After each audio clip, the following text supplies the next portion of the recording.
to shut the door. And late entrances will be a spectacle. That's always good. Well, hey everybody. Now I know everybody here. This is great. So I'm Dr. T. Trenery, and I got to Regis in 2006. And before that, I had spent 7 years working at IBM Printing Systems.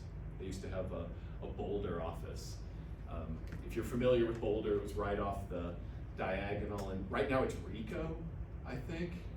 Ricoh bought out the IBM's printing division.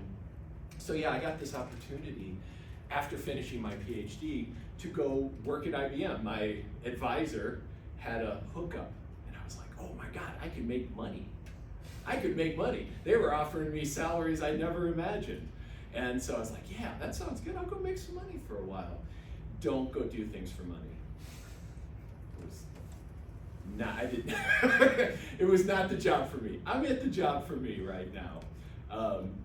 When I got there, it was like pretty cool. I got to do image processing research.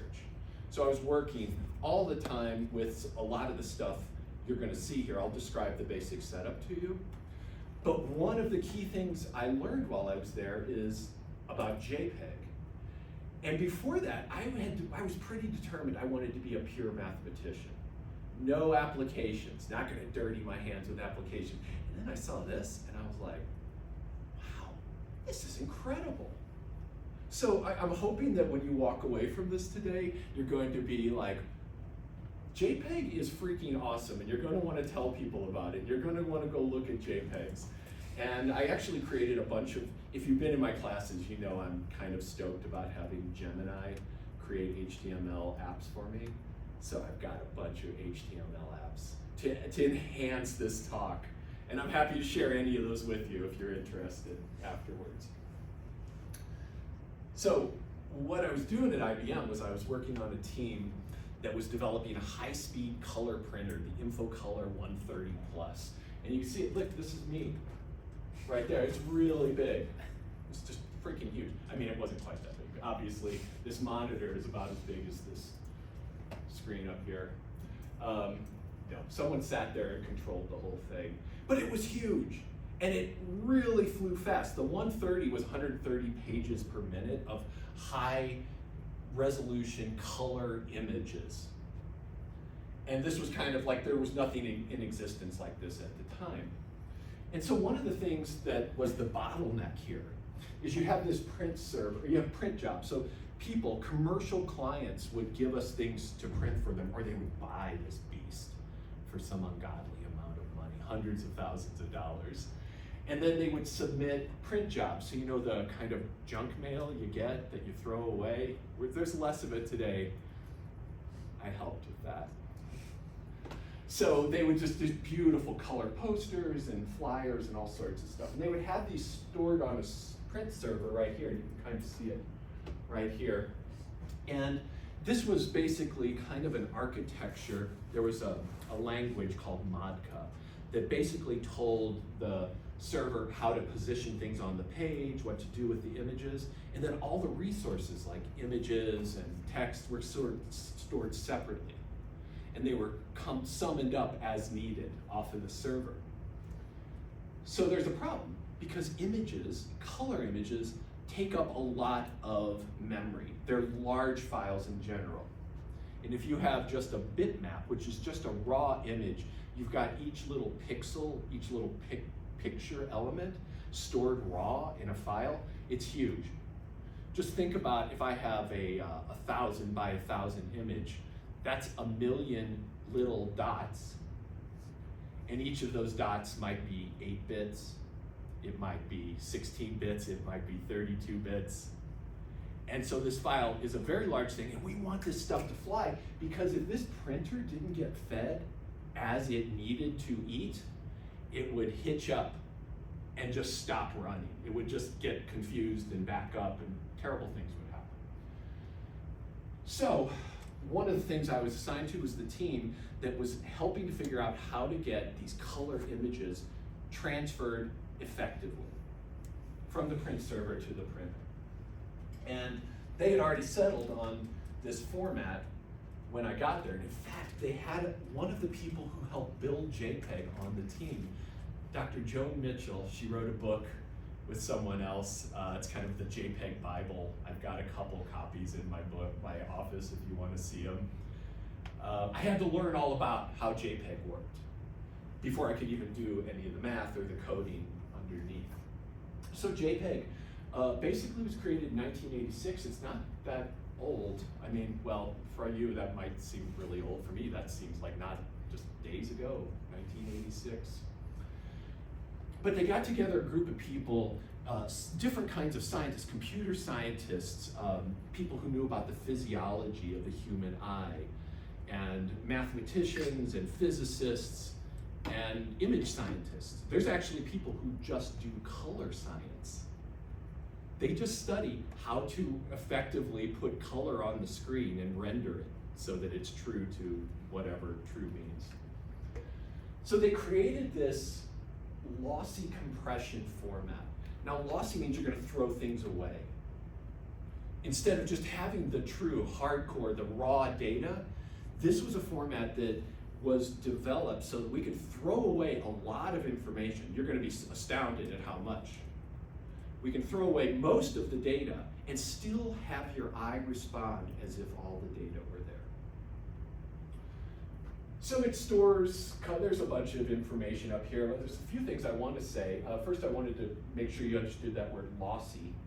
And a JPEG now has a bunch of modes where it doesn't have to be lossy, it can be lossless, but the files are huge. But sometimes you want that resolution, especially if you have to zoom in on images. You want everything that's there. Continuous tone images are pictures of life. They're things that aren't involving text and fine line work that you need really high resolution for. So JPEG is not good for this, as you will see. It has an adjustable quality. I'll show you how the quality is determined when you actually do a JPEG, make a JPEG image. And it can provide 20:1 compression of full color data, sometimes even more, but 20:1 is a pretty standard compression rate, meaning that if your file is so big, the JPEG file is 20 times smaller than that. So here is a JPEG image. This is a 640. Should I turn the light off? Are you okay? I kind of want the front light off just for my own mental health. So here is an academic paper encoded in JPEG, and it looks terrible, right? Like, this is not good for your eyes. So this file is only 46.5 kilobytes, which I don't even know if things exist at that small a scale anymore. Everything's much bigger these days.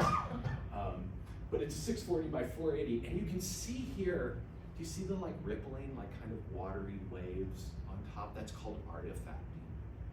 And it's an artifact of the compression process, and you'll understand why pretty shortly. If I take that image and I boost up the file size a little bit, you see that it gets a little better, but it's still got a lot of that artifacting going on there. This is readable, but not really ideal at all. And here's a little bit of a side-by-side comparison. This was the small file. Here's the slightly bigger, the 3 times bigger file. You can see the difference. But when I come to an image like this, it looks awesome.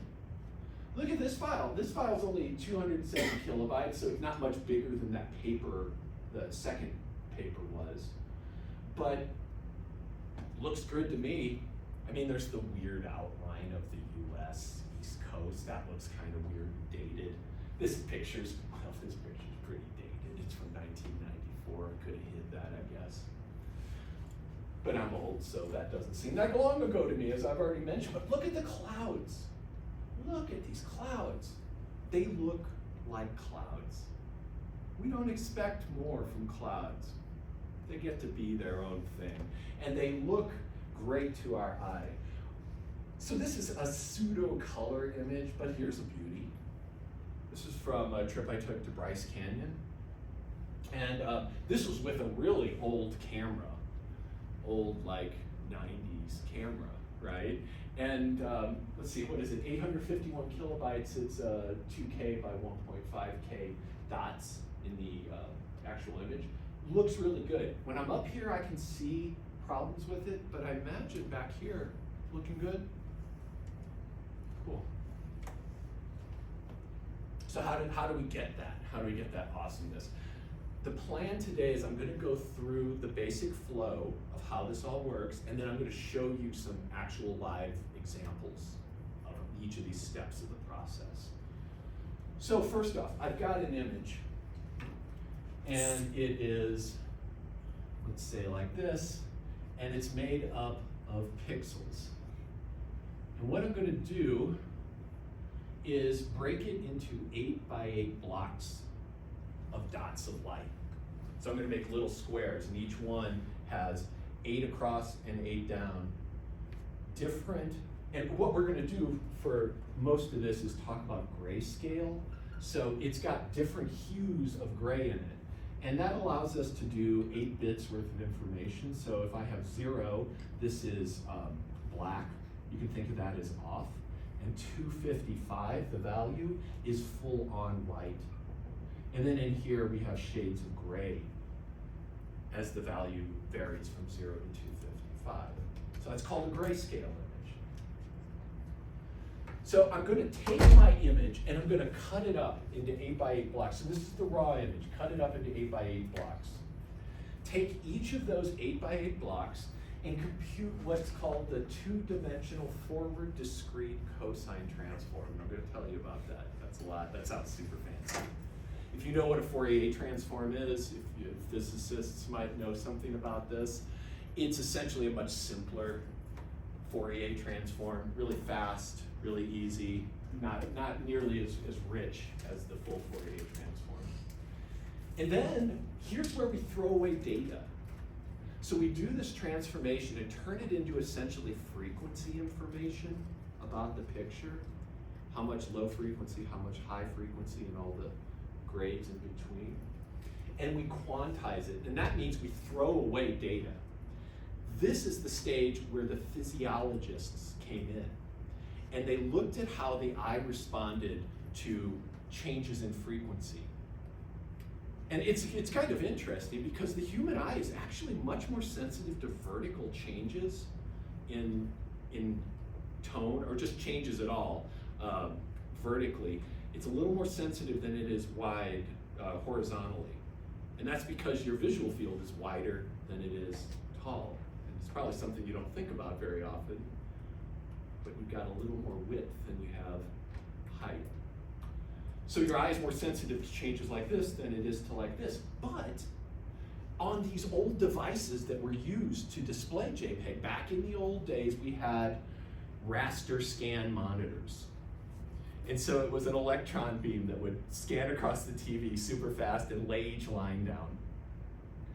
And what they needed was a kind of smoothness between the lines, because if something changed fast between two horizontal lines, on a raster it was really obvious. So we kind of mute the changes this way in the vertical, contrary to the way the eye works, but totally in unison with the way the technology at the time worked. So then we quantize that and we get this matrix of integer values. And then we're going to do something called zigzag and entropy encode them. So zigzag is just, we're going to line them up in a certain way, I'll show you.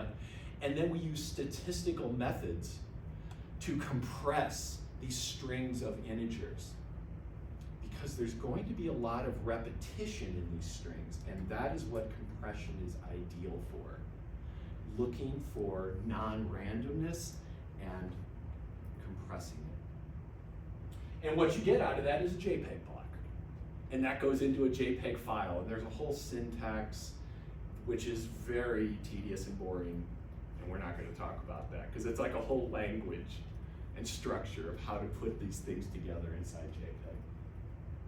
And over here, one of the things we experimented a lot with was a two-dimensional discrete cosine transform versus a 1D And I'll get into that in a little bit. If you're a CS person, you can look at those number of ops for each of those and maybe gain some information out of that. The key thing is the fewer operations the computer has to do, the faster things happen. So I'm not going to get terribly into those numbers, but there they are for you. So let's talk about the DCT, the discrete cosine transform, and we'll start with the 1D version. So essentially I've got 8 different cosine functions of increasing frequency. Notice how as we move across you get an extra up or down oscillation. So this one kind of represents general average tone in the block. This one represents a block that is bright on the left and diminishing on the right, or possibly vice versa if I take the flip of that.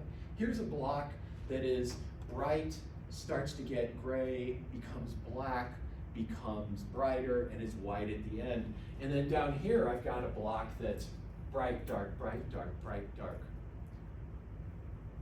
And so it's taking how much, I've got this block in front of me, how much of each of these different spectral elements are required to put that block together.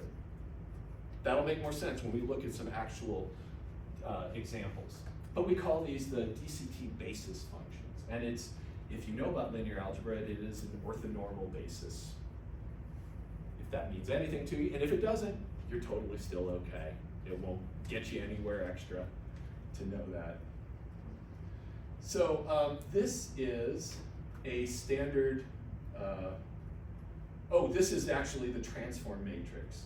So this is the matrix that I would multiply my block by. So I've got my little block of, let's get a visual image up here. I've got a little 8x8 block. And inside each of these cells is a number, like 127, or 3, or 254. And all the values from 0 to 255 that I have in here. And I'm going to treat this as a matrix, and I'm going to multiply it by this matrix. Now check this out. This is doing that discrete cosine transform. And even though it looks weird, you can understand this, because this top row is constant. So that is that constant basis function. In the next row, I've got a slow diminishment from positive to negative. That's so in case I have an image that's bright and slowly moves to dark on the right side, or vice versa. And then down here, look at this nuttiness. So we have the frequency extractions by taking low frequency to high frequency. Take that, multiply it by each column here, and you got your transformation. Visually, this is better. So I'm going to cut to the next slide really quick in a second, but let's say we wanted to take the discrete cosine transform of that strip up there. It's a continuous tone strip. Starts out light gray, ends up with a slightly darker gray. So that is a very continuous tone strip. And I'm going to cut to the next slide because I've assigned it values on the next slide. So those are the actual grayscale values. Again, 255 being the fullest on white that I could have. 100 is kind of, right in the middle average. So this is saying that that strip up there, that array of values, could be described by mostly a big shift toward the white side. So remember, if this is 0, that's black. And 2, well, actually these are going up a little higher. These are out of 1,024, I think, or something. Anyway, sorry, these values, a bigger value. So a kind of a general increase in the brightness, a moderate decrease from left to right. So you see this decreasing value. We have a small portion of that, and then look at the rest. Very little high frequency information is needed. And the magnitude of these numbers tells you how much of that frequency is required to describe this block.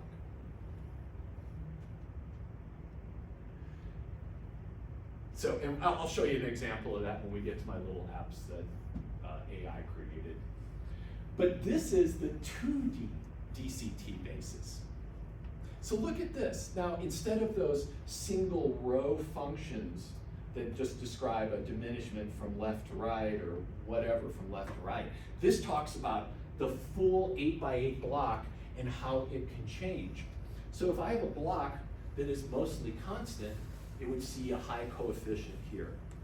If the block is basically kind of changing like a gradient from left to right, I would see a lot of this in there. If it was a gradient that changed like this, from dark to brighter, I would see a lot of this coefficient in there. And you can see that now these are kind of the essential elements of change. This is the horizontal change, these are the vertical change, and then this is all the combinations of those inside there. Do you see that? And down in this highest frequency, I got the little chessboard down here for the ultimate variation to be accounted for. If I literally had a checkerboard of 8x8 black and white squares, I'd see a large value down here, less in the other values. And then for the math folks, physics folks, there's the actual transformation for whatever mileage you can get out of that. But notice there are cosines in there, so I didn't lie to you about the cosine part. This is just a close-up version of it. It's kind of pretty, but we're not going to linger there for long. Let's take a look at some examples. The forward DCT of this block, it's a constant block. It's constantly gray. So the discrete cosine transform, the 2D one, is going to have a coefficient here and nothing else. So to describe this 8x8 bit, a byte, 8x8 byte image, I really only need one piece of information. See how that's like 64 things? This is just one thing. And so if I just know this number and I know the rest of these are zeros, I can reproduce that block perfectly. Here's one. So these are just basis functions that I took the transform of. So here we've got an 8x8 image. See, it's got some interesting variation in it. Kind of looks like a saddle point kind of thing, if you've been in my geometry class thinking about saddles and stuff. It would have zeros everywhere except for this coefficient right here, because it literally identifies perfectly with that basis element. So I just record that info, say the rest are zeros, and I know everything I need to know about that. Let me stop for a second, because I'm kind of cruising. Is this making sense? Is there any questions so far at all? And I know I'm going, I don't know how fast I'm going, honestly. It's hard to tell what it's like to not be me. So I guess you know. Okay, so just kind of summarizing the process again, we're up to here now. We're talking about computing the 2D DCT. The problem with that is it leaves all these floating point numbers. Even if the high frequency doesn't matter, it's a tiny little 0.1, 2, 3, 4. There's some horrid number that we still have to carry around. So what we do is we take that block and we divide each coefficient in that 8x8 block by a predetermined integer and then round. Those tables are called quantization tables. So to quantize means to take something that's continuous and turn it into discrete things. Quanta, that's some kind of physics thing, right? Yeah, okay, I thought so. So the quantization process, let's talk about that. These are the standard JPEG quantization tables. These are like packed into every JPEG image. So if you say, I want to use just standard compression, JPEG would quantize using this matrix here. It would divide each of the DCT coefficients by each corresponding number. Look at how the numbers get bigger, mostly, as we move to the higher frequencies. We're going to be dividing the higher frequency stuff by larger numbers because we want to throw it away unless it's really large and important. But up here, we're gonna keep this stuff, because this is kind of average intensity, this is horizontal change, this is vertical change. This is for grayscale, or luminance. That just means intensity, because JPEG images, as you know, are color images. So everything I'm saying here happens not just on one plane, but there's 3 planes that we have to store. So think about a color to represent on your computer. You need red, blue, green for an RGB monitor. But there's other color spaces, and this is one of the things I learned while I was there, that's why you need a color scientist, because there are other color spaces like LUV, luminance, U and V, and these so this stores just the intensity, and then these two store the color information. There's a lot of color spaces. There's CMYK, cyan, magenta, yellow, black. Your printers use that. And that printer that I talked about at the beginning used that. So there's lots of color conversions that have to go on. But in JPEG, if I've got a color image, this whole process we're talking about has to happen for 3 different planes of information. And this would handle the color. What do you notice about that color table as opposed to the luminance table?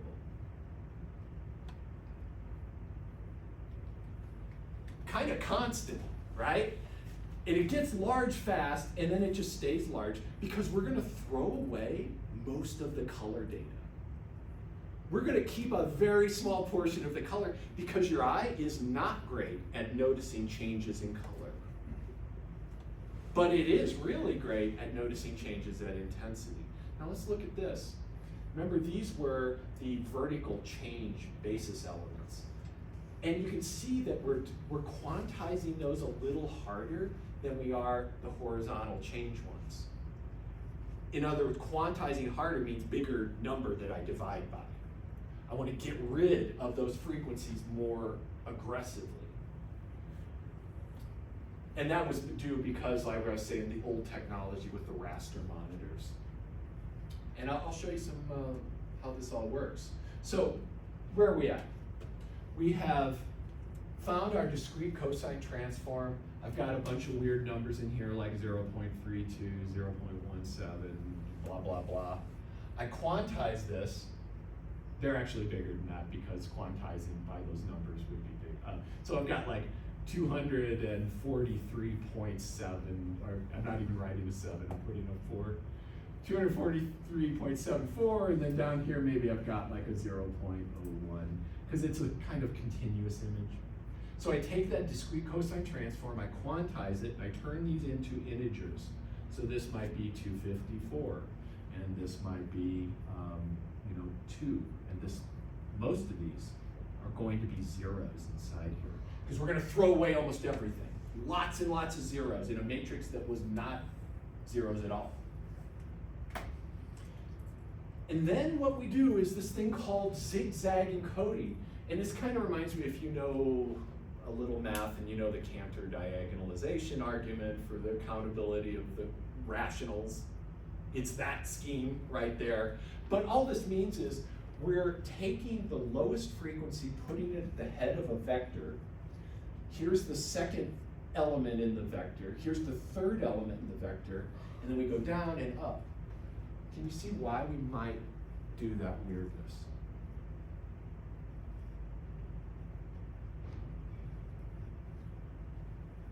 So notice we're putting the lower frequency information up front. This will be the last thing that gets encoded into the 64-bit long chain. On these diagonals, the frequency information is roughly the same. So it's kind of the same energy level along each of those diagonals in terms of the amount of vibration and change that's happening. So I do this, and what I end up with probably is an array of numbers that starts off with a large number, but eventually ends in a bunch of zeros. And we're going to kind of throw those away. Don't want to fully throw them away, because then we can't reconstruct things. So what we do is this thing called Huffman coding, or entropy coding. And this is a compression technique based on statistics. And here's kind of how it works. So let's talk about Colorado winter weather. I don't need this, to my great dismay. I will not need snowiness, it tells me, for another month on the long-term weather forecast, which pisses me off, but it is what it is. This is a pretty common Colorado condition. So notice how these conditions kind of are in terms of order of occurrence. This happens most, this happens least. So what I'm going to do is take the thing that happens the most and give it a small symbol. And the thing that happens the least, I'm going to give it a big symbol, a long symbol. And that way, when I tell you the weather, I can tell you it was clear with just this code here, 0. So I'll send you a string of 32 zeros in a row, and you'll go, oh, it's been clear for 32 days. Whereas if I get sent a bunch of 1s, you would know, oh my God, it's been snowing for 32 days. Do you see how this works? So less common things, longer symbols, common things, shorter symbols. And that's about it. Here's kind of a little tree. So these Huffman codes are created with a binary tree. CS folks will like this. So I take this kind of interesting binary tree that becomes more dense as I move to the right. And then the rarer things are down here at the base of the tree, and the more common things are at the top. And at every branch, I have a decision. So if I wanted to come up with the code for cloudy, I would go, okay, well, to get to cloudy, it's a 1 and a 0. So that's the code for cloudy, 1, 0. The code for rainy is 1, 1, 0. And this is how I would develop those codes. And then I would use them and record how I did that. So this is JPEG in a nutshell. To create a JPEG image, break your image into 8x8 blocks, take the frequency information, throw away most of the frequency information. Take that frequency information and make it into a vector that's mostly zeros at the far right end, and entropy encode that. So what do you think it would be good to have short symbols for in JPEG? Big long strings of zeros. So I might have a symbol for 32 zeros in a row. And I might make that symbol just, 3 numbers in a row. And I have to be careful because you need to be able to parse these codes. So you have to put them together very carefully so that there's no confusion if I said this and you're like, wait, was it 10, then 111, then 0? Or, well, how do I break this apart? So there's a very delicate way in which these codes have to be constructed so that they can be pulled apart perfectly. So we do this, we entropy encode it, and then you've got a JPEG block, and you pack them together, and that's a JPEG image. When you pull this up on your computer, when you pull up a JPEG image on your computer, you say, let me see this, double click on it.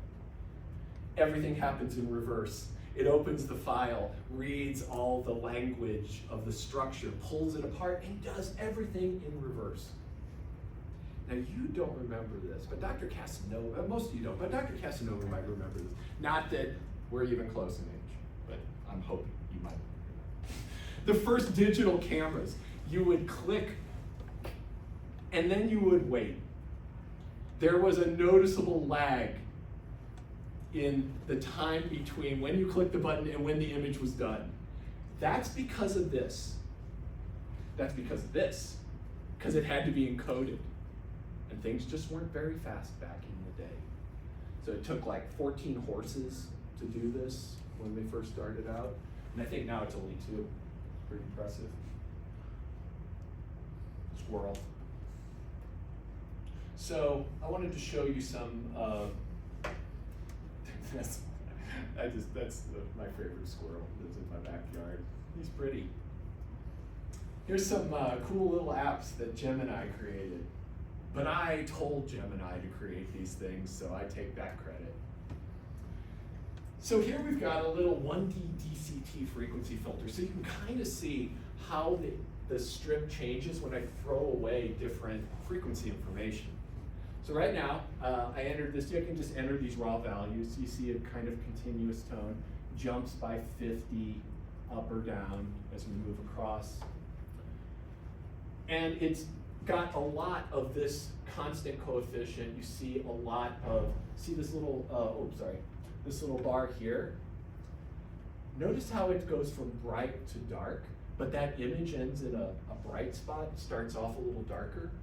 That's why it's negative, because it's flipping it. So the negative means flip this thing and do the reverse change.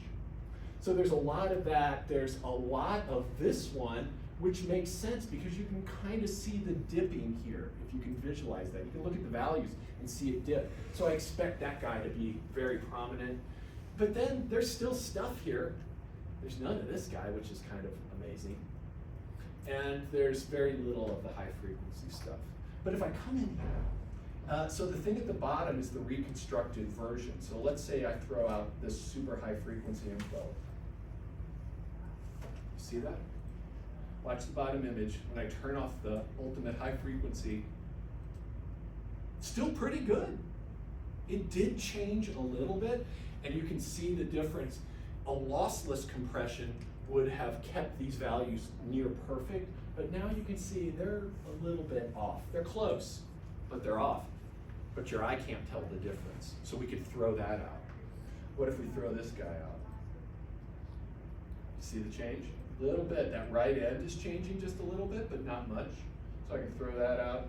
Oh wait, I'm jumping ahead. Let's throw this guy out. Look at that. I see no change there. We can throw this one out because it's 0 anyway. And then this guy, let's throw him out.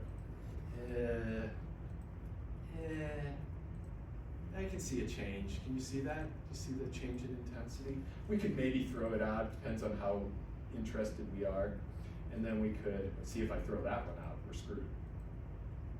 It loses that dipping motion. If I throw this one out, it loses that changing as I move to the right in intensity. So that's a cool app. Happy to share that with you. Here's a 2D app. Now this one's fun. It's kind of the same thing, but it's in 2D. So over here, I can create all sorts of images. So like, for example, let's do a solid white. This is the DCT coefficients rounded down. So this, when you don't see a number there, it's got a 0. It's hard to see. So the DCT transform of a constant block is just that number right up there, as we expected. And then, let's see, solid gray. These values in here, I think, go from negative something to positive something, so they're all zeros when you're right in the middle. And then let's look at a gradient. Aha. See how it's changing from left to right? That's how the change is happening. And you don't see any vertical change showing up in these coefficients. These are all the horizontal change coefficients. So right now, I'm doing no quantization. There's no quantization. This is a lossless procedure. So I go here, I do the DCT, I undo it, and I get back the actual DCT coefficients. This should actually be the block. I'm not sure. Oh, this is the error. So here's the reconstructed box. And this is the difference in these two renditions. So let's quantize a little more heavily. This is that standard JPEG quantization table. Watch the DCT coefficients. So here's none. Here's standard. See, we threw away 2 of them. Can't tell the difference. I've got a big old chain of zeros here. Man, I better have a symbol for lots of zeros that's very tiny. And then I can encode that in an amazing way. Let's do something like a text image. So here's a letter A, and here's no loss, it's lossless. Here's standard JPEG. So look at the DCT coefficients. That's where to keep the eye, the second thing. Throwing away a little bit, still keeping some of that high frequency. We're going to have to keep high frequency. This is a high frequency image. This is very steep here and here. It's almost non-differentiable in a way, if you want to think in calculus terms. It's sharp. So I need to keep a lot of this stuff to maintain that. But let's say what I wanted to do heavy quantization. So here's a high compression. Still need a lot of it, but I've got more zeros. And you can see the error. I got a little heat map over here for where the most error occurs. This would have taken me the rest of my life to code this. If I had actually created it. It took like 10 minutes with Gemini. So let's look at a direct quantization example here. This is my little girl, Maple. And she was very young there. I'll just let your endorphins start to flow as you look at the puppy face. Yes, you feeling good? Yes. So right now, this was a JPEG image, and its original size was 2,000 kilobytes. And this is being decompressed and then put back together in a new JPEG with less compression. It can improve on the original quality, but there is less compression going on. But as I crank down this, let's see if we can do this. As I crank down this compression, or crank up the compression, so I'm quantizing more and more. So now look at the file size. I'm down to 1/4 of the original file size. I can't tell the difference. I mean, I'm old. My eyes are dying. Your eyes are fresh and young. You can tell or not. I don't know. You let me know. Let me know when you see a difference. Still none? I don't see any. Let's see if we can get down to 10%.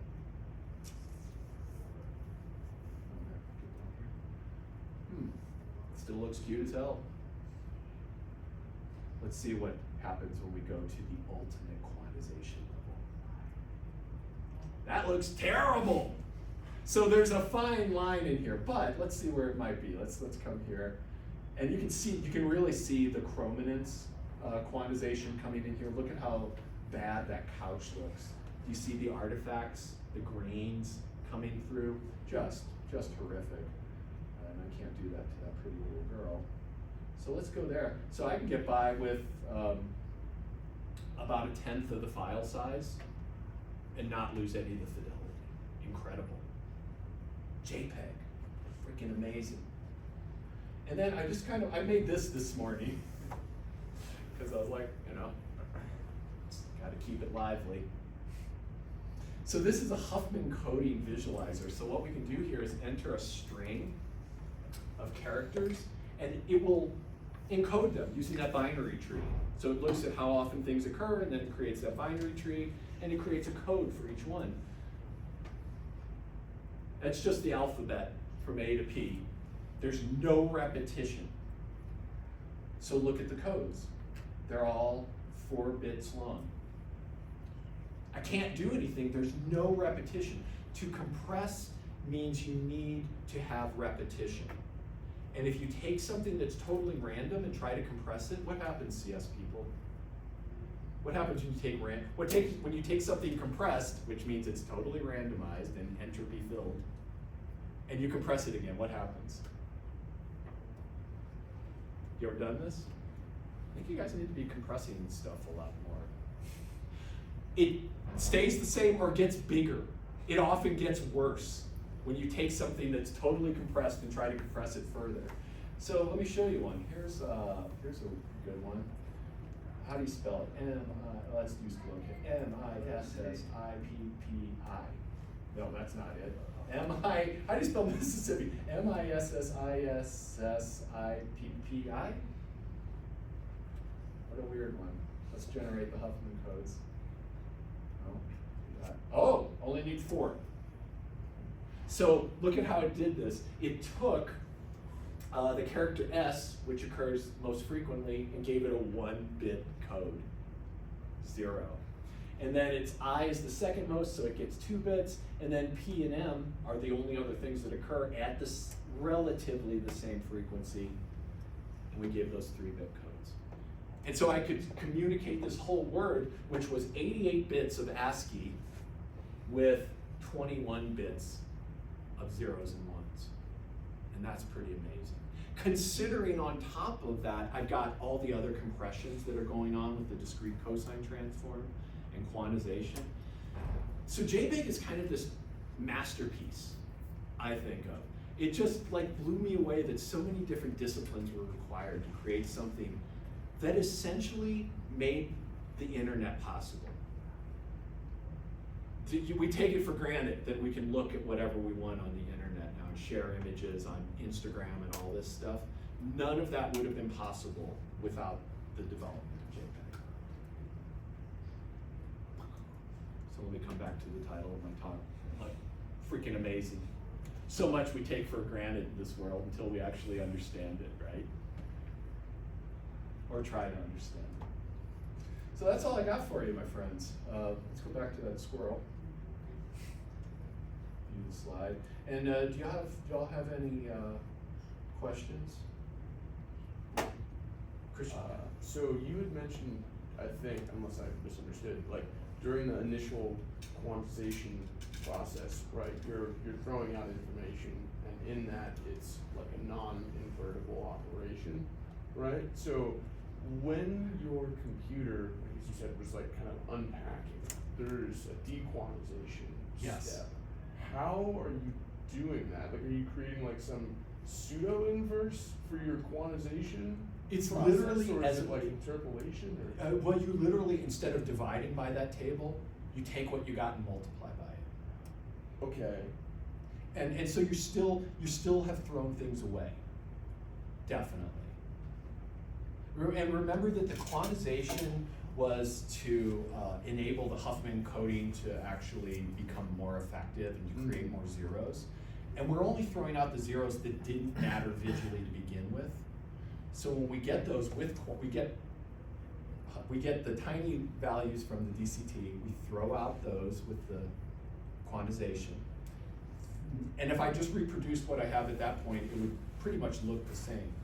So then I encode it. At that point, everything is lossless from that point on. And then when I reconstruct it, I'm back at that stage where I've got just the most essential DCT coefficients, and I've remultiplied by the original quantization to get the levels back up. Okay. But zeros stay zeros. Okay. Is that what you're kind of I asking? think so. Yeah. So like you still have like this loss of information, but because it's non-essential, Yeah. you're like creating two technically different images, but Yes. it's non-essential Yeah, information. So exactly. It's basically the same. So it's like not a true inverse relationship. Not at all. Okay. No. Yeah. Yeah, so that's the lossy part. And there is a mode where you can keep it all, but expect to carry around a load. Can you further explain artifacts? I'm kind of confused on how that process works. Yeah, so let's go back to this app here. And is this even showing it?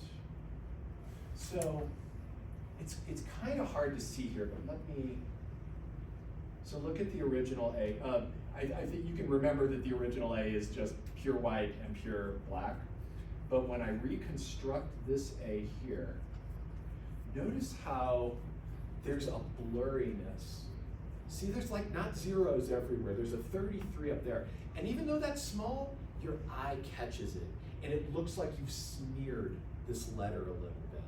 And down here, we're trying to create a really high frequency situation. Like if you think of black as low and white as high, it's going, and then so that's super high, fast changes, high frequency. And we've thrown away that super high frequency stuff. So it's struggling a little bit to recreate those ultimately rapid changes. And when you look at this, like back at this, let's go back to the original image here, this text image at the beginning.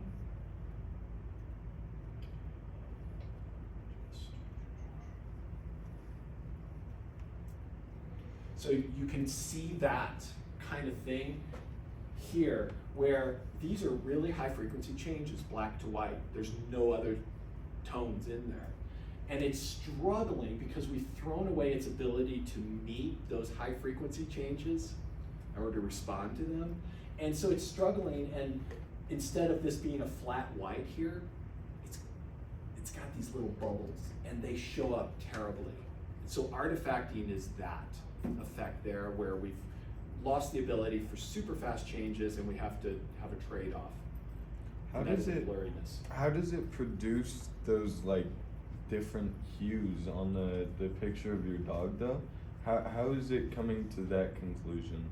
Can you let me bring up a picture of my dog, because why not?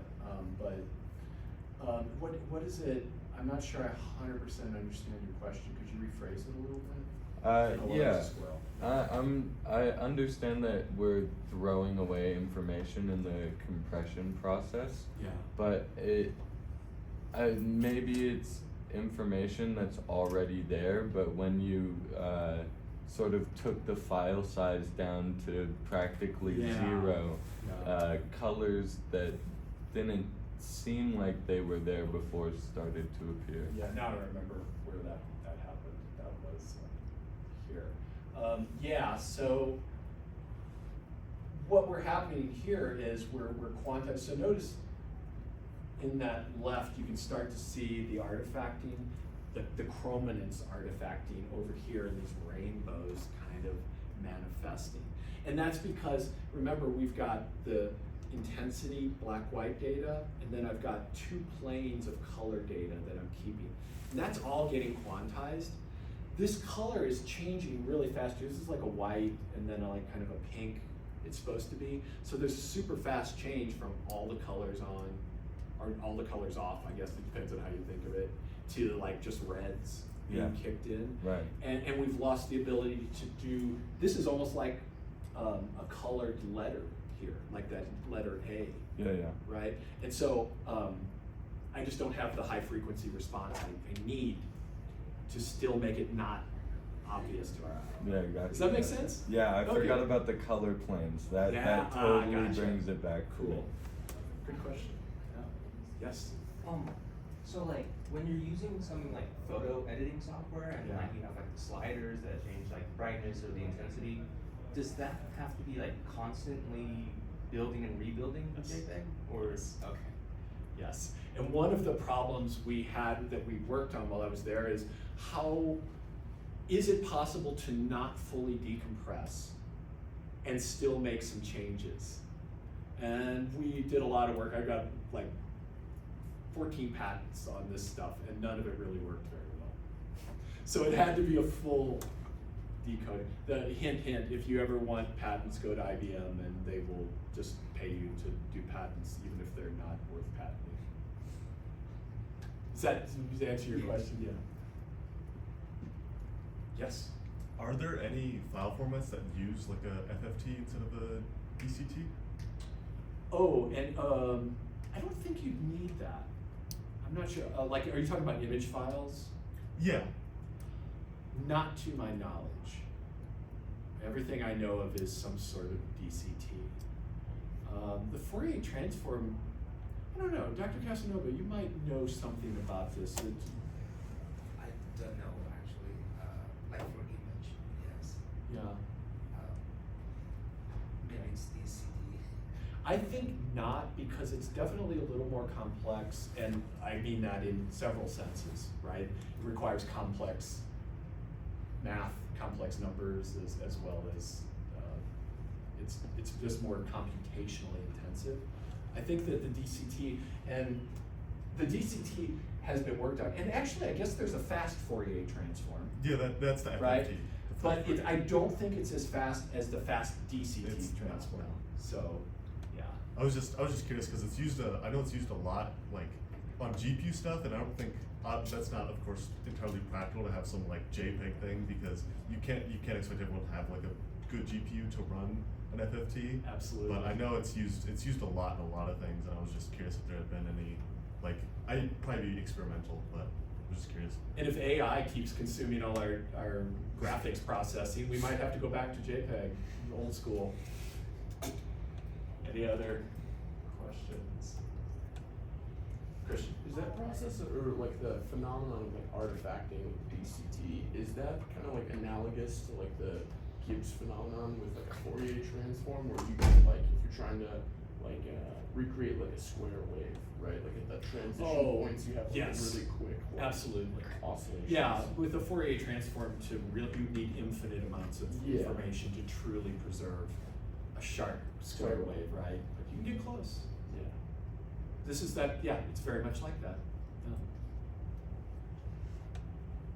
Yes? With Huffman's coding, is there a kind of rubric to how they create their symbols? Yes. Stop by my office again, and we will talk about it, absolutely. I'll let you borrow a book on JPEG. And then you can tell me what you think of that book and reading about all that stuff. Because it's intense, but I'm delighted to share it with you. Got an autographed copy by Joan Baker, Joan herself. Yes? So like going to like how artifacting works on data, is that how people are able to like detect if something's photoshopped or not? Because of the inconsistency and how Sometimes, things are yeah, done? absolutely. Sometimes I think that's part of it. I think there's more complexity to it than that, but that certainly would be a telltale thing, yes. I don't know enough about that to speak fully. All right, I guess some of you need to eat or something. So thanks all for being here. That was great. I really appreciate you. Thank you.